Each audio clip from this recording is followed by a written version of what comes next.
Okay, so picture this. It's Christmas night, 1991, in the massive Tokyo Dome. A speaker gets up on stage and delivers what isn't just a speech, it's a divine blueprint for how to save the world. And get this, it's also a warning of total annihilation. He lays out this whole vision for the end of our age and the beginning of something totally new. So, let's dive in and break down exactly what was said. Well, right out of the gate, the speaker, Ryuho Okawa, makes this absolutely staggering claim.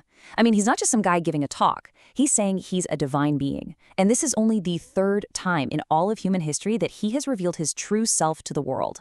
A statement like that, it just immediately raises the stakes for everything he's about to say. So you're probably wondering, who exactly is this divine being? Well, the speech doesn't present him as some philosopher or guru. No, he's presented as the literal creator of our world, a being with a very specific name and a very, very long history with all of us. The name he gives is El Cantare, which he explains means the beautiful land of light, Earth. But it's way more than just a name. According to this prophecy, it's the actual identity of a ninth-dimensional core consciousness. And as if that wasn't a big enough claim, he also says that this same being is the one we know throughout history as Shakyamuni, or the Buddha, the one who's supposedly been guiding our planet from day one. Okay, so the big question is, why now? Why reveal himself at this moment in history? And the reasoning given is, well, it's chillingly direct. A being of this magnitude, he says, only shows up when humanity is at a massive tipping point. This third coming is happening because we are facing a crisis so huge, so unprecedented, that it literally requires divine intervention to kickstart a whole new era. So what is this crisis he's talking about? The speech doesn't pull any punches. It's not vague at all. It lays out this incredibly specific 5-part prophecy of total global collapse, a terrifying domino effect of events that would change everything. All right, let's walk through them. First up, the collapse of the Northern superpower, which, in 1991, everyone knew meant the Soviet Union. Next on the list, the prophecy says the United States will fall, and that's followed by the decline of Europe. From there, it just keeps escalating, all the way to a third world war. And the grand finale? A terrifying wave of natural disasters, like nothing we've ever seen, from supervolcanoes to a full-on polar shift. And then, the speech kind of flips the script and puts it right back on the audience with this really pointed question. See, the problem isn't just the disasters that are supposedly coming. The real crisis is one of awareness. The implication is crystal clear. The world is speeding toward a cliff, and most of us are completely, totally oblivious. After painting this incredibly bleak picture of global doom, the prophecy pivots. It shifts from the problem to a very, very specific solution. And it's a big one. The fate of the entire world, he says, now rests on the shoulders of one single nation. And just to grasp how huge this responsibility is, think about this number. Back in 1991, the world population was around 5 billion people.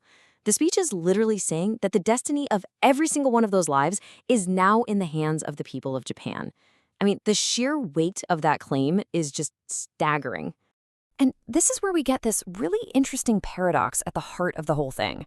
The prophecy basically says, look, forget everything you think matters about a country. Its size, its history, its people, all of that's out the window. Suddenly, Japan, this relatively small island nation, has been handed a mission of unparalleled, unimaginable importance. And believe me, the stakes could not be higher, not just for the world, but for Japan itself. This isn't some polite suggestion, it's a flat-out ultimatum. Failure in this divine mission, the prophecy warns, will mean the complete and total physical destruction of the nation. It will sink beneath the waves. Gone. All right, so if you're Japan and you've just been told you have to save the world, how on earth do you do that? Well, the answer isn't political or military. It's a new spiritual doctrine. Think of it like a crucial software update to ancient Buddhist teachings, designed specifically for this critical new era.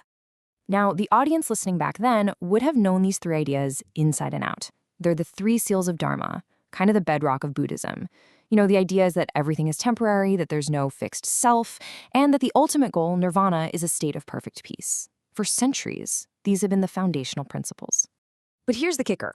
The prophecy declares that in this new age of crisis, those 3 seals, they're not enough anymore. To build the new world, a 4th one, A whole new fundamental law has to be added to the mix. So what you end up with is the complete doctrine for this new age. You've still got the classic three seals as the foundation, but now they're crowned by a fourth one, translated as radiant adornment. And this, according to the prophecy, is the real key to actively saving the world. So what in the world is radiant adornment? Well, it's a total game changer.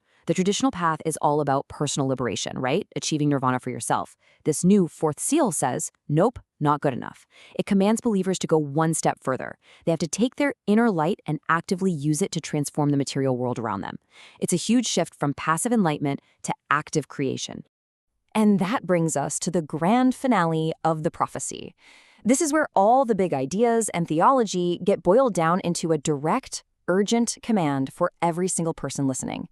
The message is clear. The time for just sitting back and believing is over. But here's the twist, and it's a big one. The speaker, Cantare, he's not going to swoop in and save the day by himself. No, he casts his followers as the main characters in this divine drama. They're the protagonists, and whether this whole mission works or fails, it rests completely and squarely on their shoulders. The warming here becomes incredibly stark. To be chosen for this mission and then to just walk away, that's not just a failure. It's described as the greatest sin a person can possibly commit. It's the ultimate betrayal, not just of a god, but of all of humanity. And the consequences are eternal. The speech promises that anyone who hears this law and ignores it will lose their place in the new world. Their souls won't be allowed to reincarnate into the coming golden age, the very age their inaction helped to prevent. The whole prophecy wraps up with this final, rousing command. It's a call to arms, recasting the followers from simple believers into spiritual soldiers. They're called angels of light and warriors of light, and they're tasked with fighting for the very soul of the planet. So, at the end of the day, that's what we're left with. That speech from 1991 is just this incredible example of how a single, powerful story can completely define reality for its followers. And it leaves us with this fundamental question that echoes through all of history. When a voice declares the world is ending and a new one is beginning, who listens, who believes, and who decides to fight?